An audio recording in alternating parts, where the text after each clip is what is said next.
Hello student, DElEd second semester. आज का आपका विषय है सांप्रदायिकता। सांप्रदायिकता का अर्थ। सांप्रदायिकता उस राजनीति को कहा जाता है जो धार्मिक समुदायों के बीच विरोध और झगड़े पैदा करती है। ऐसी राजनीति धार्मिक पहचान को बुनियादी और अटल मानती है। सांप्रदायिकता धार्मिक अस्मिता का एक विशेष तरह का राजनीतिकरण है जो धार्मिक समुदायों में झगड़े पैदा करवाने की कोशिश करता है।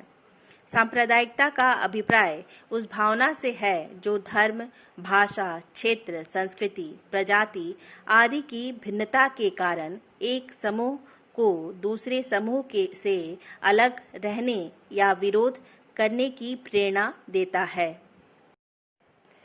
सांप्रदायिकता की परिभाषाएं।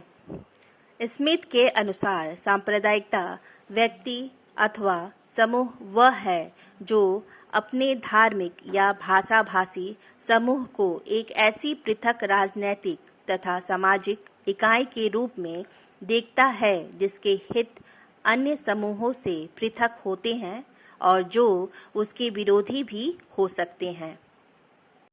रैंडम हाउस डिक्शनरी के अनुसार संप्रदायवाद अपने ही जातीय समूह के प्रति न कि समग्र समाज के प्रति निष्ठा की भावना है। सांप्रदायिकता की विशेषताएं। पहला, धर्म से संबंधित सांप्रदायिकता मुख्यतः अलग धार्मिक गुटों से होती है। दूसरा, श्रेष्ठ होने की भावना। सांप्रदायिकता के अंतर्गत प्रत्येक धर्म के व्यक्ति में अपने आप को श्रेष्ठ मानने की भावना होती है तथा वह दूसरों को अपने से निम्न मानता है। तीसरा, उपेक्षा। सांप्रदायिकता के अंतर्गत एक धार्मिक भावना को मानने वाला व्यक्ति दूसरे धार्मिक भावना की उपेक्षा करता है। और चौथा पॉइंट है अलगाव। संप्रदायवाद की भावना रखने वाले व्यक्तियों में अलगाववाद की भावना बहुत ही तीव्र होती है। पांचवा, क्षति का भय। सांप्रदायिकता भावना से ग्रसित व्यक्ति सरकारी संपत्ति, मकान, धार्मिक स्थल तथा मानव को क्षति पहुंचाता है। छठवां पॉइंट है तिरस्कार एवं घृणा की भावना।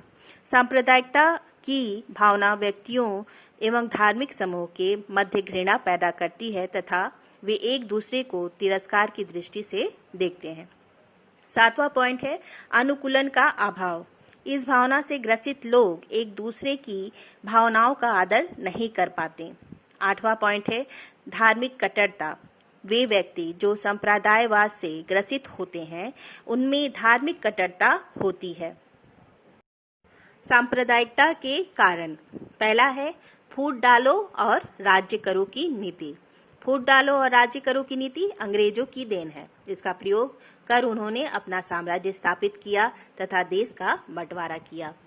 मनोवैज्ञानिक कारण। सांप्रदायिक भेदभाव संकीर्ण मानसिकता के कारण होता है।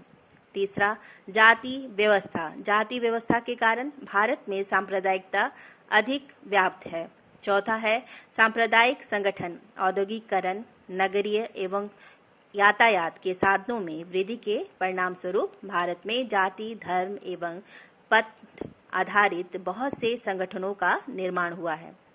पांचवा, धार्मिक कारण। भारत में विभिन्न धर्मों के लोग निवास करते हैं। उनकी अपनी भाषा, रहन सहन, रीति रिवाज तथा खान पान होते हैं। वे अपने को तथा अपनी क्रियाओं को दूसरे से श्रेष्ठ मानते हैं। छठवां पॉइंट है असामाजिक तत्व। बहुत से असामाजिक तत्व अपने लाभ के लिए सांप्रदायिक संघर्ष को बढ़ावा देते हैं। सांप्रदायिकता के दुष्परिणाम। पहला है राष्ट्रीय एकता में बाधक। सांप्रदायिकता राष्ट्रीय एकता में बाधा उत्पन्न करती है। इसके कारण एक राष्ट्र विभिन्न जाति, धर्म एवं समुदाय के समूहों में बढ़ जाता है। दूसरा पॉइंट है तनाव एवं संघर्ष। सांप्रदायिकता विभिन्न समुदायों के मध्य अविश्वास, घृणा, पूर्वाग्रह एवं स्वार्थ पैदा करती है। इससे आपसी तनाव बढ़ता है। तीसरा पॉइंट है असुरक्षा की भावना। सांप्रदायिकता के कारण होने वाले रोष, तनाव एवं जन संघर्ष ने लोगों में असुरक्षा की भावना में वृद्धि की है। चौथा पॉइंट है भीषण नरसंहार। सांप्रदायिकता संघर्ष को जन्म देती है जिसके कारण लोग एक दूसरे के दुश्मन बन जाते हैं तथा संघर्ष धीरे धीरे भीषण नरसंहार का रूप धारण कर लेती है। और पांचवा पॉइंट है आर्थिक विकास में बाधक। सांप्रदायिकता के कारण समाज की आर्थिक प्रगति अवरुद्ध हो जाती है। छठवां पॉइंट है राजनीतिक अस्थिरता। सांप्रदायिकता के कारण देश में राजनीतिक अस्थिरता उत्पन्न होती है। लोगों का सरकार एवं प्रशासन में विश्वास नहीं रह जाता। सातवां पॉइंट है असामाजिक तत्वों में वृद्धि। सामाजिक संघर्ष एवं उपद्रव के समय असामाजिक तत्व खुलकर सामने आते हैं तथा इसका लाभ उठाते हैं। आठवां पॉइंट है पारिवारिक विघटन। सांप्रदायिकता के कारण समाज में पारिवारिक विघटन उत्पन्न होता है। इसके कारण अनेक व्यक्ति, बच्चे, बुजुर्ग, महिलाएं मारी जाती हैं। सांप्रदायिकता उन्मूलन के उपाय। पहला है सांप्रदायिक संगठनों पर प्रतिबंध। जाति, धर्म, संप्रदाय एवं समुदाय आधारित विभिन्न संगठनों पर सरकार को प्रतिबंध लगा देना चाहिए। इसमें वे संगठन भी सम्मिलित होने चाहिए जो सांप्रदायिकता फैलाते हैं। दूसरा पॉइंट है उच्च शिक्षा की व्यवस्था।